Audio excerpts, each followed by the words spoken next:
زیادہ صفائی ہمیں محفوظ نہیں کمزور بناتی ہے۔ جسم کو سیکھنے دیں، ہر جراثیم دشمن نہیں ہوتا۔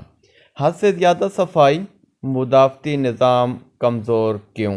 بہت سے ایسے گھرانے آپ نے دیکھے ہوں گے کہ وہ بہت ہی زیادہ صفائی پسند ہوتے ہیں، مگر مدافعتی نظام ان کا بہت ہی کمزور ہوتا ہے۔ چھوٹی سی کوئی ایسی چیز جب ان کے اندر داخل ہو جاتی ہے، مینز کوئی فارن پارٹیکلز، جب کوئی ایسا جراثیم، عام سا جراثیم داخل ہو جاتا ہے تو وہ بہت کمزور ہونا، ان کو بخار ہونا، یہ ایشو شروع ہو جاتے ہیں۔ تو یہ کیوں ہوتا ہے، اس کے بارے میں آج ڈسکس کرتے ہیں۔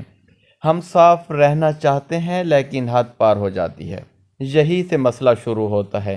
ہر وقت ہاتھ دھونا، ہر چیز سینیٹائز کرنا، گھر کو جراثیم سے خالی کرنا، آپ کو لگتا ہے کہ یہ حفاظت ہے، جسم اسے کمزوری سمجھتا ہے۔ مدافعتی نظام سکھاتا کیسے ہے؟ جراثیم سے۔ جب دشمن ہی نہ ملے تو دفاعی فوج سست ہو جاتی ہے۔ اصل مسئلہ یہ ہے کہ ضرورت سے زیادہ جراثیم کش استعمال، اچھی بیکٹیریا بھی مر جاتے ہیں، آنتیں کمزور ہو جاتی ہیں، ایمیونٹی گرنے لگتی ہے، نتائج آہستہ آہستہ سامنے آتے ہیں۔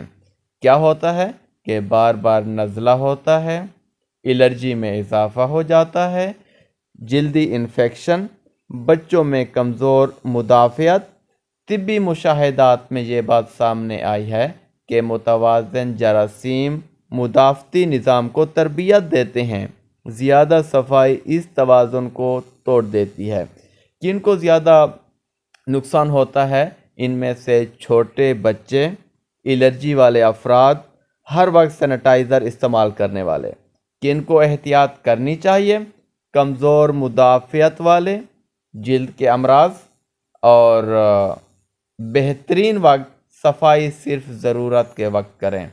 مقدار یہ ہے کہ ہاتھ دھونا کافی ہے، ہر چیز کو بار بار نہ دھوئیں۔ کس چیز کے ساتھ توازن بہتر؟